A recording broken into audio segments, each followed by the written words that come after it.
علیہ تحیت و تسلیم کا صدقہ آپ کو سچ کہنے کی توفیق عطا فرمائے۔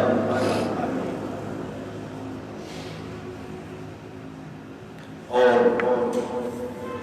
جو آیات مقدسات اور احادیث مبارکہ تلاوت کرنے کا شرف حاصل کروں، اللہ صحیح ترجمہ اور تشریح کرنے کی توفیق نصیب فرمائے۔ آپ کو مجھے سننے سنانے کے بعد اللہ تعالیٰ نبی کریم علیہ الصلوۃ والتسلیم کے صدقے میں اس پر عمل کی توفیق نصیب فرمائے۔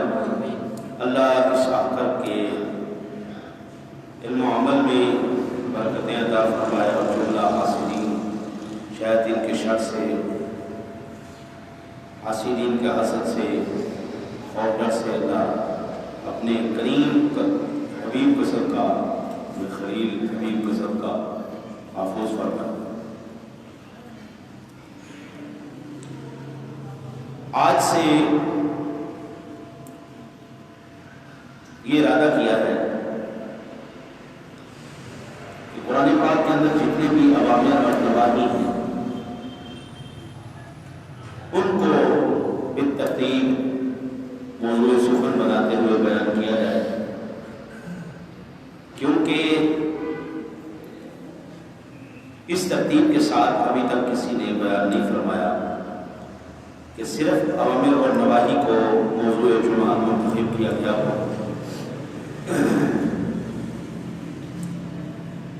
سورہ بقرہ شریف سے اللہ تعالیٰ نے اوامر اور نواہی کا، جس کو سادہ لفظوں میں امر بالمعروف نہی عن المنکر کا آغاز فرمایا ہے، اور اسی سے انشاءاللہ تعالیٰ مزید ہم آج لے کے چلیں گے۔ ارشاد فرمایا وَإِذَا قِيلَ لَهُمْ لَا تُفْسِدُوا فِي الْأَرْضِ قَالُوا إِنَّمَا نَحْنُ مُصْلِحُونَ، اور جب ان سے کہا گیا کہ زمین میں فساد نہ کرو تو انہوں نے کہا ہم تو صرف اصلاح کرنے والے ہیں۔ الا، بے شک، خبردار، سن لو، انہم هم المفسدون ولکن لا یشعرون، سنو بے شک یہی لوگ فساد کرنے والے ہیں لیکن ان کو شعور نہیں ہے۔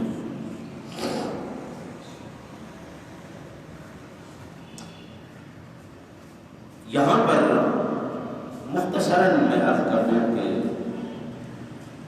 منافقین کا ذکر شروع ہو چکا ہے۔ منافق کون ہے؟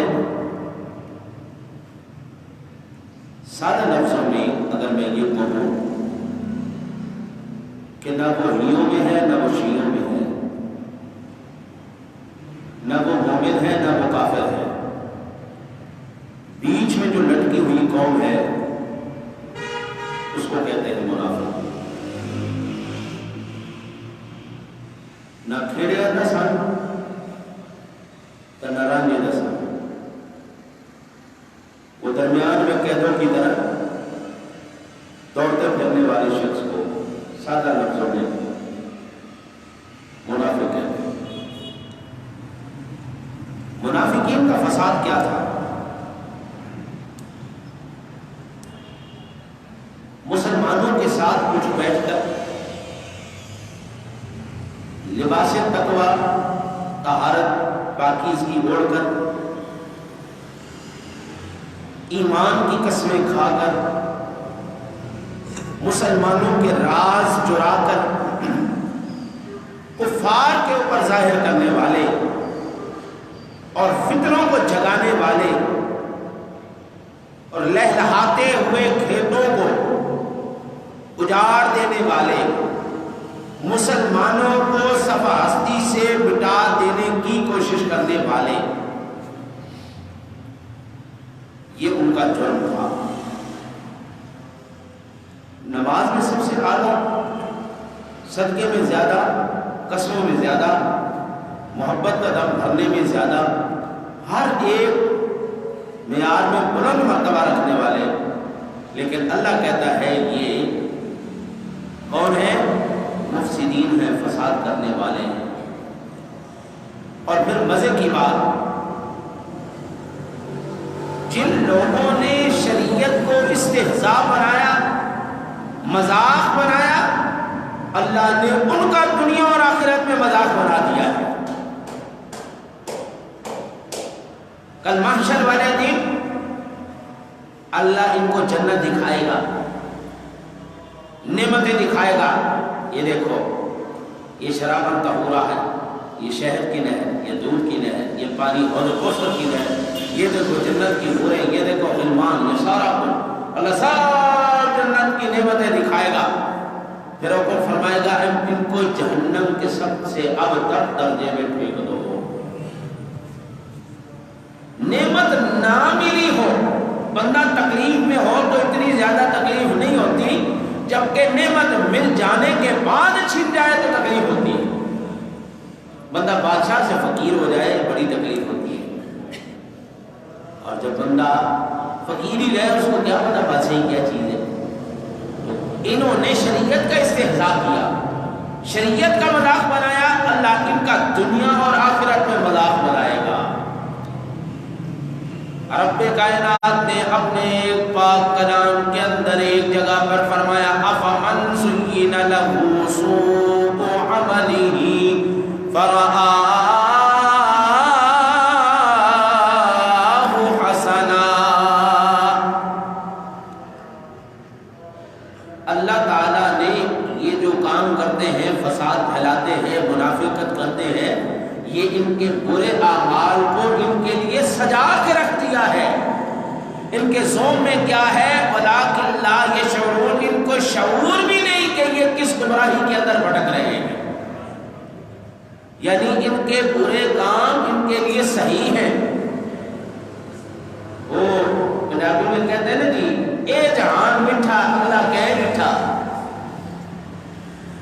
اگے ویکھی جائے گی یار، ایتھے دکھاؤ اگے ویکھی جائے گی، او بابا کوئی نیکی کر لے، چھٹا مولیہ دا کام ہی راہ کے مارتے اگے ویکھی جائے گی۔ ہمارے شاعر، خطیب، خیر معتدل قسم کے مقرر اور علماء صوبے تو گویا اللہ کی جہنم کا، اس کے غضب کا، اس کی شان کبریائی کا، اس کی صفت جباریت کا، قہاریت کا تو مذاق ہی بنا دیا۔ اکثر خطیب حضرت قتادہ بن نعمان رضی اللہ تعالیٰ عنہ کی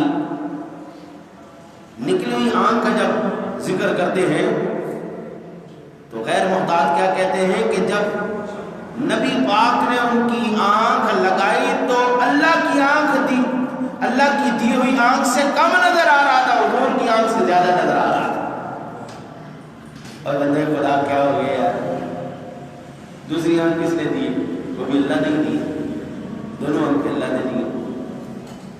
ہم یہ کہہ سکتے ہیں کہ ایک آنکھ اس کو ملی تھی ماں باپ کی نسبت سے، ایک آنکھ ملی تھی مصطفیٰ کی نسبت سے۔ یہ ہے اعتدال کا طریقہ، ورنہ آنکھیں تو دونوں اللہ نے دی۔ تو جو پہلا حکم جو اللہ تعالیٰ نے یہاں پر فرمایا الا انہم هم المفسدون ولکن لا یشعرون، اور اس کا خلاصہ کیا نکلا؟ منافقوں کی طرح نہیں ہونا، ایک طرف رکھو، یا ہی بن جاؤ یا شی بن جاؤ، اور ہی شی کا مکسچر نہیں بننا کیونکہ اس کی ویلیو کوئی بھی نہیں۔ یا ایمان والے ہو جاؤ یا بالکل چھوڑ دو۔ اب رب کائنات نے یہ بات، یہ عنصر قرآن نے یہ حصہ بیان کرنے کے بعد جو اگلا حکم ارشاد فرمایا یا ایھا الناس اعبدوا ربکم الذی خلقکم والذین من قبلکم لعلکم تتقون الذی جعل لکم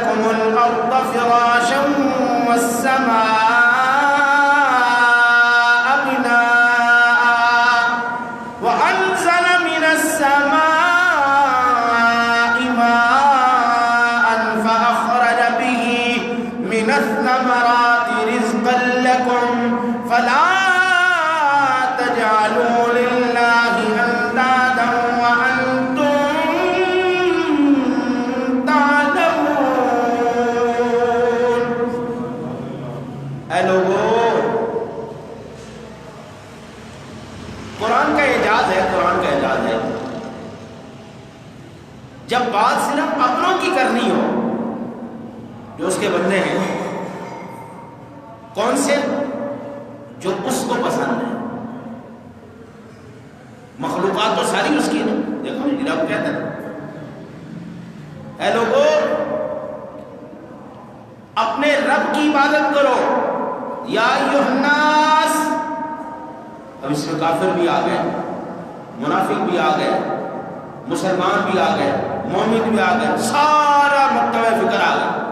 لیکن جب بات ہو نا اپنوں کی، وہ کہتے ہیں یا ایھا الذین آمنوا، اے ایمان والو، اور رب پہ یقین، آمنوا، الف میم نون واو، آمنوا، یہ کتنے حروف ہیں؟ 4۔ پہلا کہتا ہے آمنو کی پہلی نشانی کیا ہوگی؟ جو اللہ کو وحدہ لا شریک مانے گا۔ آمنو کا لفظ دوسرا کیا ہے؟ میم، جو محمد عربی صلی اللہ علیہ وسلم کو خاتم النبیین مانے گا۔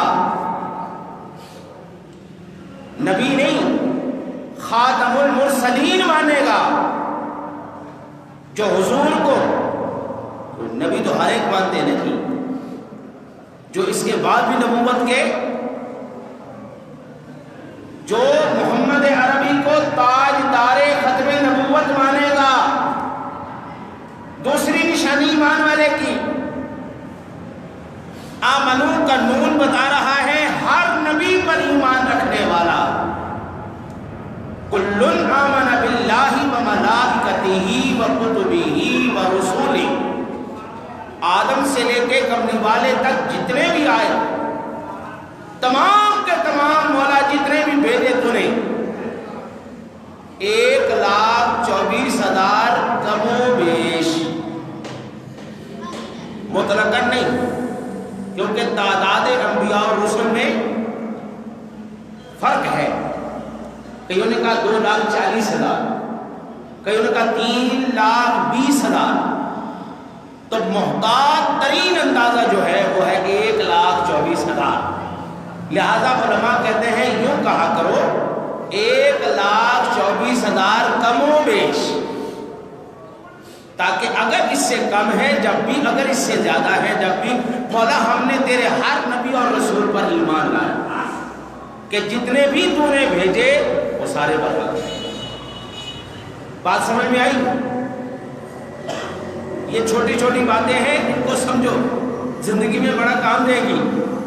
ایک نبی کا انکار کرنے والا بھی مسلمان نہیں ہو سکتا، اس لیے جب بھی بولو 1,24,000 کم و بیش۔ انبیاء اور رسول جتنے بھی اللہ نے مبعوث فرمائے، ہمارا سب کے اوپر ایمان ہے۔ اچھا جی، آمنو کا نور بتا رہا ہے، آمنو کا ولی واو کیا بتاتا ہے؟ وہ بتاتا ہے ہر ولی کو ماننے والا۔ اللہ نے یہ شعبہ الگ سے قرآن میں بیان فرمایا ہے، الا ان اولیاء اللہ لا خوف علیہم وعباد الرحمن الذین یمشون علی الارض ہونا۔ یہ الگ سے فرمایا اللہ والوں کو بھی مانے، یہ نہیں کوئی ولی نہیں، کوئی پیر نہیں، کوئی غوث نہیں، کوئی قطب نہیں، یہ نظریہ بھی بالکل غلط ہے۔ اچھا جی، اب بات آئی یا ایھا الناس۔ یا ایھا الناس کے اندر سارے آ گئے، اعبدوا ربکم الذی خلقکم، عبادت کرو جس نے تم سے پہلے لوگوں کو پیدا کیا، تمہیں بھی پیدا کیا اور تم سے پہلے لوگوں کو بھی پیدا کیا۔ والذین من قبلکم لعلکم تتقون،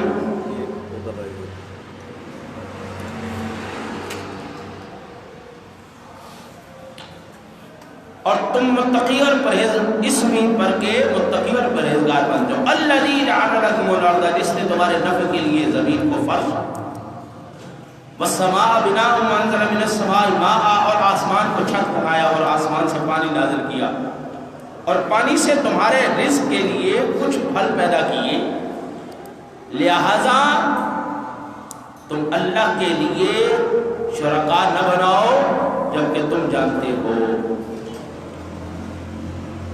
اس آیت میں مومنین، کفار، منافقین کو عبادت کرنے کا حکم ہے۔ کافر کی عبادت کیا ہے؟ کفر چھوڑ کر کلمہ پڑھ لے۔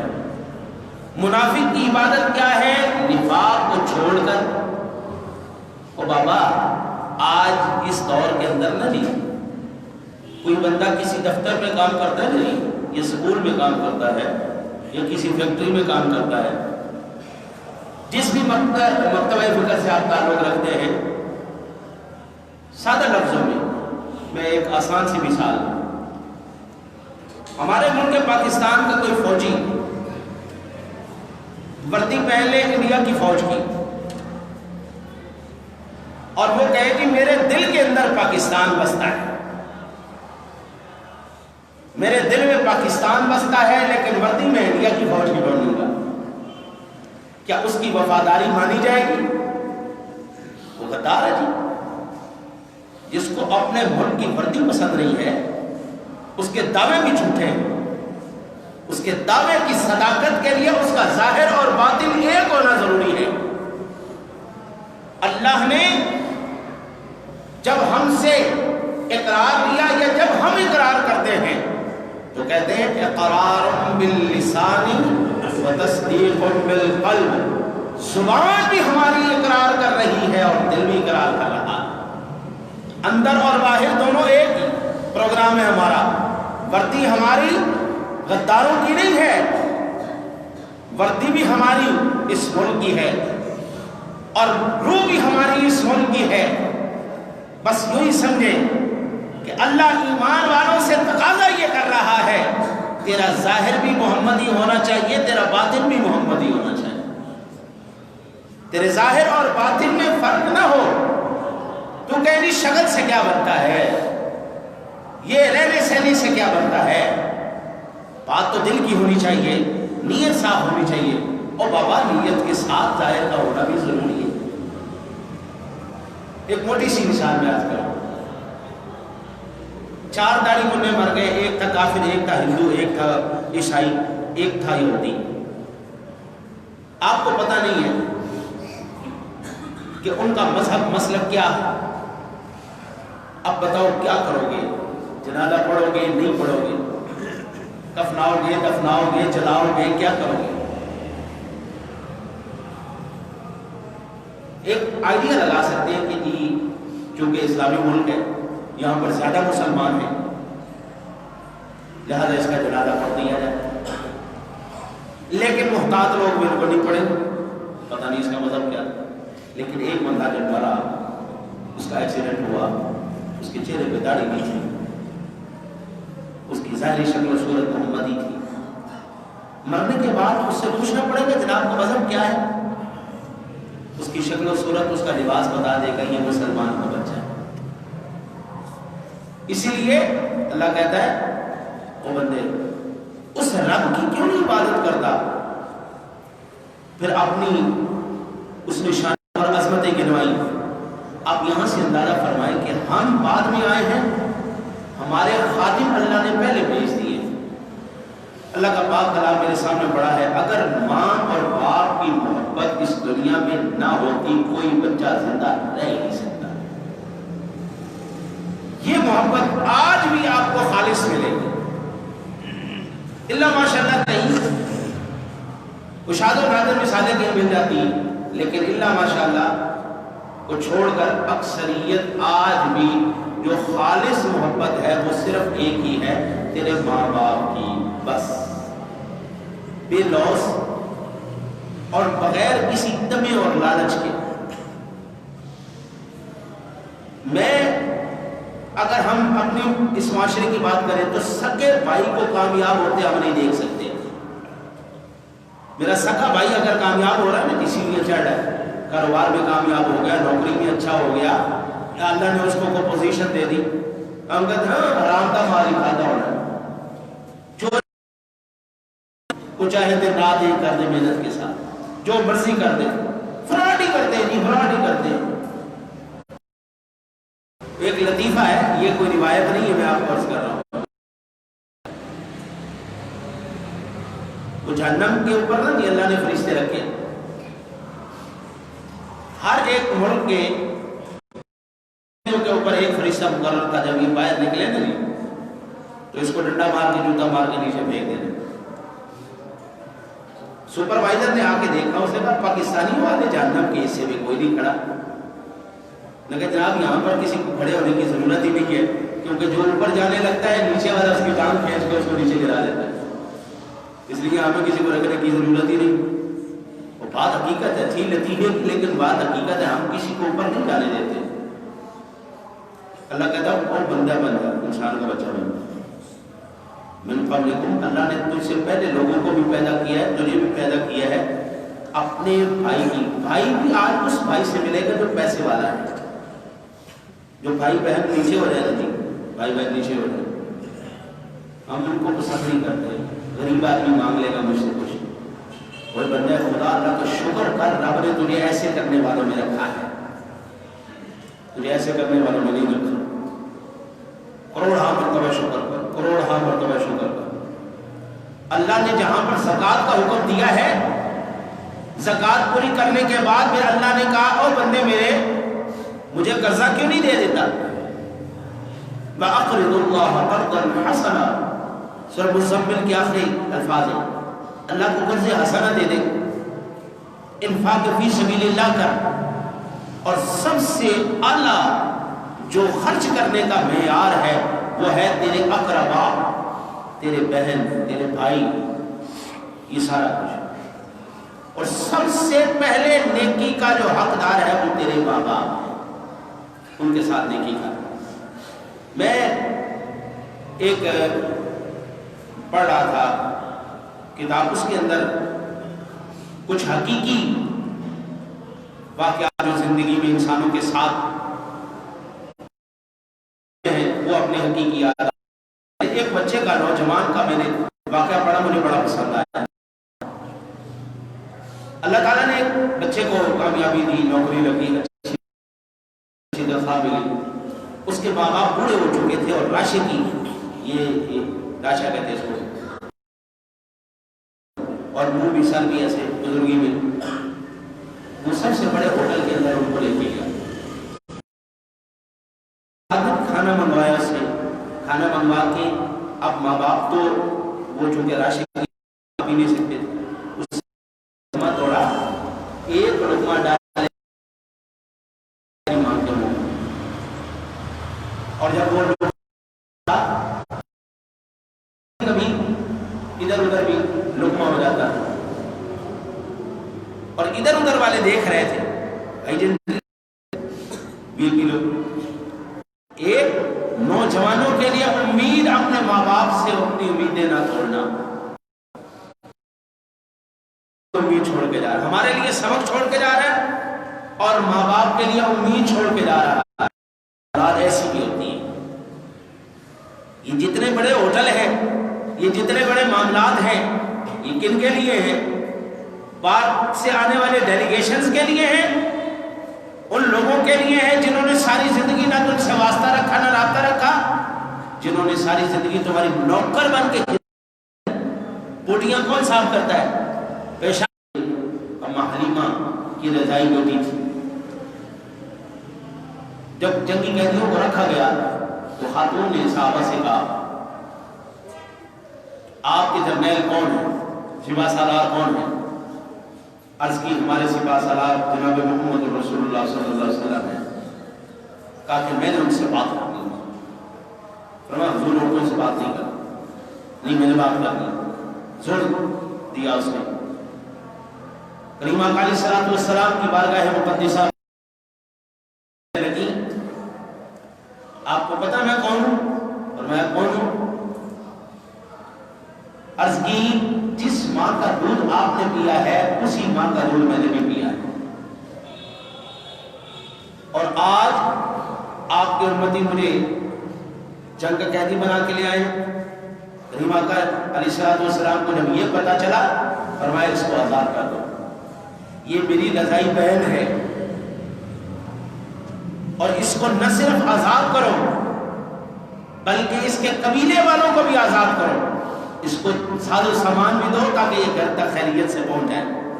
یہ میرے کریم آقا نے خود دکھایا ہے. ایک رب کائنات نے جذبہ رکھ دیا ہے، آج بھی اب کی یہ تمنا ہے یا اللہ میرا بیٹا مجھ سے بھی آگے نکل جائے۔ میں اگر سپاہی ہوں تو مولا کریم میرا بیٹا مجھ سے بھی آگے جائے۔ ہر باپ کی آج بھی یہ تمنا۔ تو اللہ کہتا ہے اوے اس خالق کی طرف کیوں نہیں رجوع کرتا جس خالق نے تیرے لیے آپ ماں کے پیٹ کے اندر خوراک کا انتظام کرنے والا میرا رب،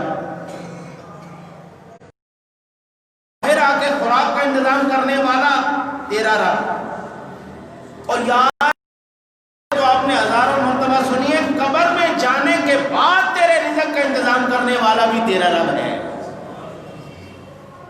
صرف ماں کے پیٹ میں نہیں، صرف اس دنیا میں نہیں، بلکہ قرآن پاک ارشاد فرماتا ہے